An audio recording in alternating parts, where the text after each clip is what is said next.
All right, back on the conversation. So how do we actually stop violence in the cities? My next guest has an idea, and that idea seems to have worked a little bit. So I really want to talk to him about it. His name is Bain. He's the founder and executive director of Community Capacity Development.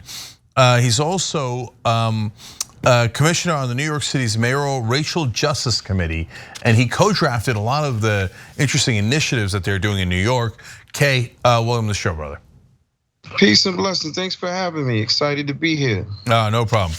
So I want to start with Queensbridge. That's the largest housing project in the United States of America, and you guys did a novel project there, and no one got shot in a full year, which was a really good, solid accomplishment.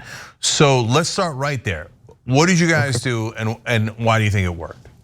So I appreciate the question. Firstly, Queensbridge Houses is 6 blocks, 96 buildings. It's the largest housing development in North America and arguably the world. So let's get the size of what we're talking about in order first. And your question around what we did, a series of things. I think what we did exceptionally well was treat human beings like human beings. There's something called a human justice model. There's a theoretical framework that says we have to focus on human rights plus human development, and that's how we get to human justice. So essentially, that's what we enacted in Queensbridge Houses.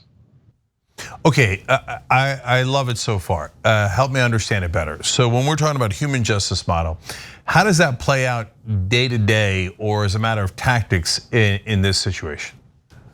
Got you. So when you centralize, when you rehumanize a community like Queensbridge, which is very typical as it pertains to housing developments, let's say in New York City, in that the median income in a place like Queensbridge Houses is approximately $14,000, $15,000 a year. As you know, the poverty line exists around $24,000, $26,000 a year. So people are living with that type of poverty in general, right? This is a housing development conditions, not only in New York City, but around the country.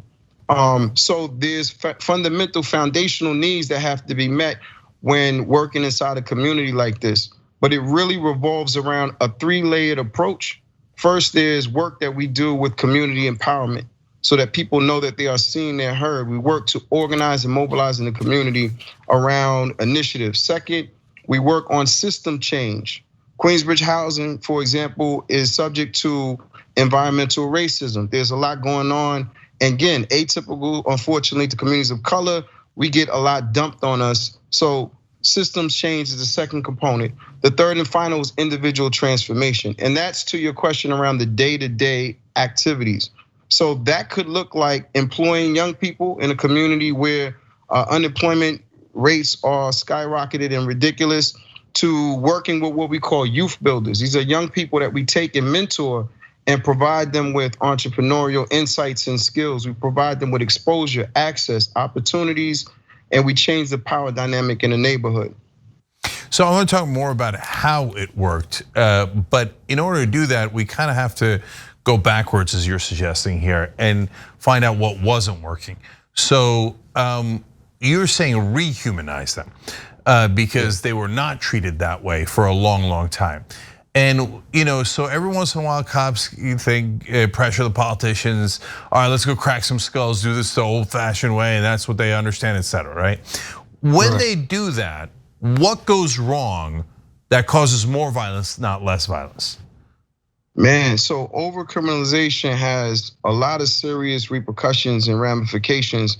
It has never worked, first and foremost. So we spend about, let's say, $87 to $90 billion a year incarcerating people.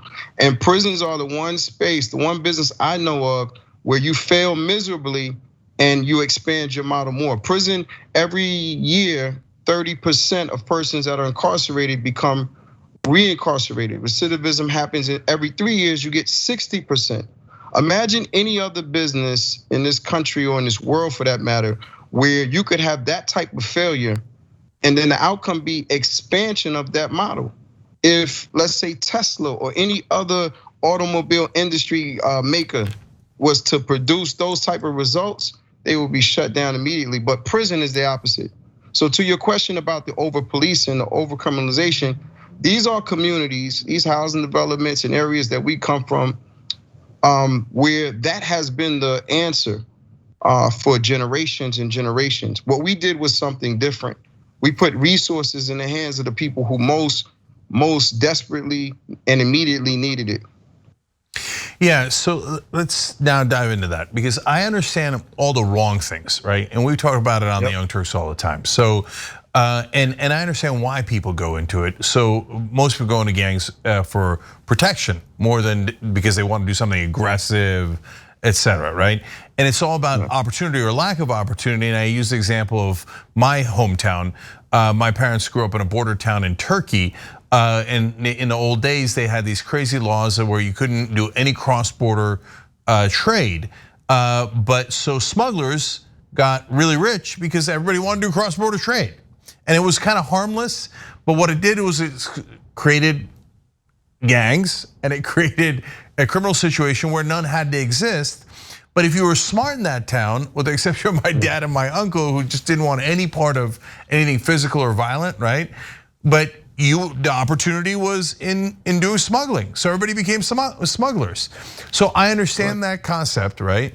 And then you add in overwhelming police force that then alienates people, creates the prisons, makes it worse. We all, okay, smart thinking people understand that, right? But when you're going to rehumanize them, as you put it, like, what is it? I'm trying to dive into the details. Like, what is it that gets through to folks and says the next time they're about to have a conflict with guns, they actually don't do it, right? Right. You see what I'm saying? Right. That's harder to understand.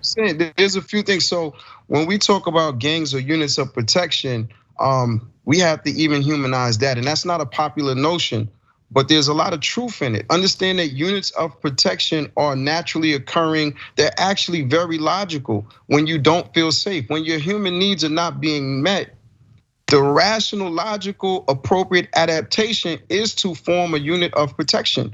So many would say law enforcement, with their blue wall of silence, is a gang or a unit of protection. What you described in your indigenous land, in your native space, was people forming around economic mobility, finding ways to make it work. This happens because human beings are brilliant geniuses, and sometimes it goes left. So I'm by no way trying to take away the personal responsibility that people should have in some of the destructive behaviors of these groups. That's not what I'm saying.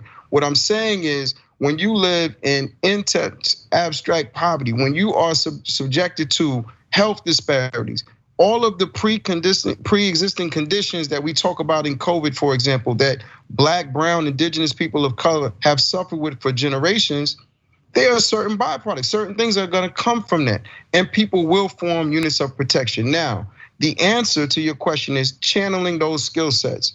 So I'm not removing myself. I come from the underground economy. I come from that background. I come from the streets. So what I understood was I had leadership ability, I had charisma, I had intelligence, but I didn't see a vehicle, a medium in which to place that where it could prosper and flourish. The examples weren't there. Many people in the communities that I come from, that my family comes from, live and exist in a 4 to 6 block radius. That's very limited. So you don't see a lot of success stories to emulate, to imitate, to move towards. And so what we did in our work, and not only in Queensbridge houses, my organization, Community Capacity Development, is around the city of New York and working around the country, because we think we've tapped into something that's really important here. When you treat people with dignity, when you give people avenues to aspire, when you provide people with an understanding of social capital, when you give people the tools for growth, it's amazing what happens. It's amazing where we go. And we surpassed 365 days in that housing development. We've gone 1,000 days in Brooklyn, in certain places where violence was the day-to-day norm. We've done this again, not only around the city of New York, but around the country. Yeah, no, it's an amazing story. I'm trying to understand the very core of it so we can repeat it and stop doing stupid things and start doing smart things. And so the reason I tell, part of the reason I tell the smuggler story is because it's not like that town had like a DNA of evil smugglers. And no, they lived near the border, and that was an opportunity, right? That's right. And so you talk about the underground economy, because that's the opportunity that's available there. So is it just opening up more opportunity? Is it when you treat people with dignity and respect they respect themselves more and think maybe I'm worth something, maybe I don't want to throw it away, go to jail the rest of my life if I shoot someone, etc. Is that the core of it, you think? I say yes, yes, yes, and more. And identity definitely plays a role in it. Economics absolutely plays a role in it. But listen, when you start to address some of the post-traumatic slave syndrome that happens to people of color, when you start to look at and deal with some of the deep intergenerational traumas, right? Then you get to the core. We have to look at the root causes. Why would someone, no one I know, and myself included, I was a teenager who carried a firearm when I walked around New York City. I didn't carry one, I carried two. But I didn't wake up in the morning and say, today's a great day to die. I woke up in the morning and said, I have to survive. So people are in survival mode, making survival choices. And then when you look at America, which really perpetuates and teaches and instills a culture of violence on so many levels, it becomes normalized. New York City is known for being a cold space on a lot of levels where people mind their business. That's the cultural norm in New York City. So when you get into this isolation mode, into this survival mode mentality, as we call it, you see certain behaviors again become normalized and we become desensitized to them. We attack that at its roots core. And what we do, we're the real models. We're the ones who, not the role models with the silver spoon where everything was perfect for us growing up. We're people who have bumped our head, gone through some of these challenges, and are now here to be the examples or the real models for those coming up behind us. And credibility plays a major part in what we're talking about. Kay, everything you're saying is amazing, and I think it sounds exactly right. So I gotta ask you one last question here. So if you were mayor, governor, president, what's the one thing you would do to make the situation better in those communities?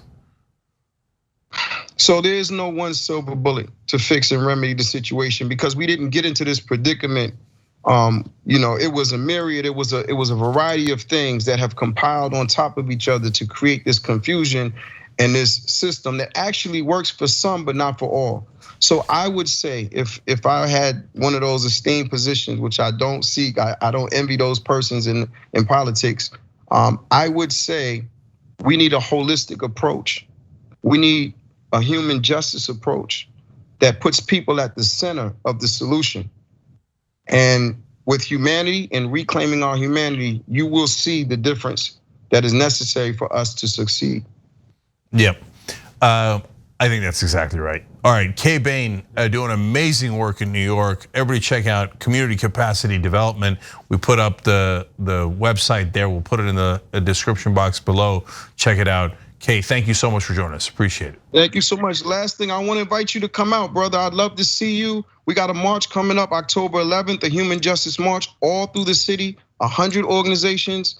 Please come out with us.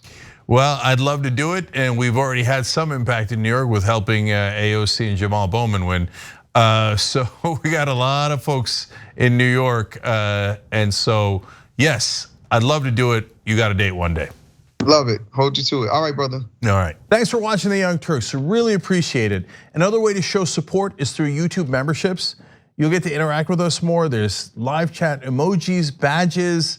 You've got emojis of me, Anna, John, JR. So those are super fun. But you also get playback of our exclusive member-only shows and specials right after they air. So all of that, all you gotta do is click that join button right underneath the video. Thank you.